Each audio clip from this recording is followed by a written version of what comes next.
Hey y'all, Steve here. Today's video is going to be about two different subjects. First of all, I'm saying goodbye to my beloved 93 Saab 900S. I sold it yesterday. She's been a good car, however, she's a bunch of crap now, just a heap of junk. Too much work needs to be done. I've left it sitting for way too long, and I finally, it's been one of those cars that you thought you would keep and turn into a project. I don't have time, I don't have the energy to do that, I don't want to do it, so I decided to sell it.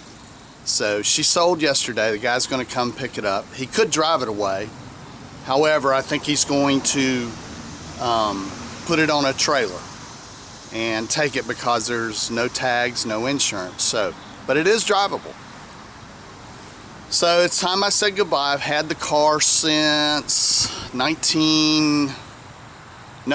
had it since 2005. So I've owned it for 9 years, and just a fun little convertible, fun little car. But anyway, that's saying goodbye to my Saab. The other part of this video is I want to talk to you about is how to determine market value basically of anything. Now we're going to use the Saab as an example. Okay, let's try to make this short and sweet on how to determine the market value of something. You know, we all own things that we think are valuable, and we try to place monetary value or emotional value on stuff, but really we're the wrong people to do it. The market, the outside forces, the people that are going to buy your product, whatever you own, they're the ones that determine market value. I don't care what price you put on something.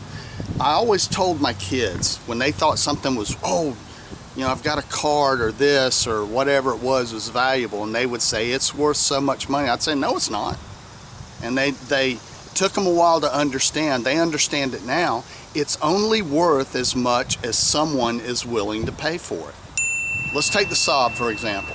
I really didn't know what the Saab was worth. There's no reason for me to go around and trying to place a value. It's over 20 years old. It might be considered a vintage, but it was in really, really bad shape. So I determined an arbitrary amount to put on the car, and I put it on Craigslist in the beginning at $900. Now, every week that I didn't get any kind of response, an inquiry, email, nothing, I would drop the price by $100. Well, it took all the way down to $500. I dropped it every week. It took all the way down to $500 before I started getting some serious responses. A guy came out yesterday based on the $500 amount that I had put on Craigslist. He offered me $400 cash. I accepted it.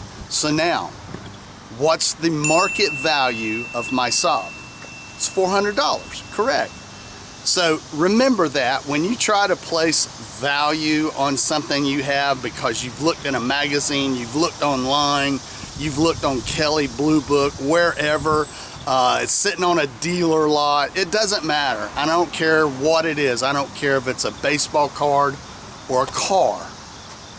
Market value is what someone is willing to pay you for your product. Plain and simple. That's as easy as it gets.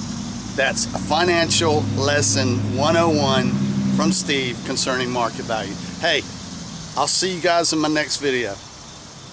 Hey y'all, Steve here. And of course my throat.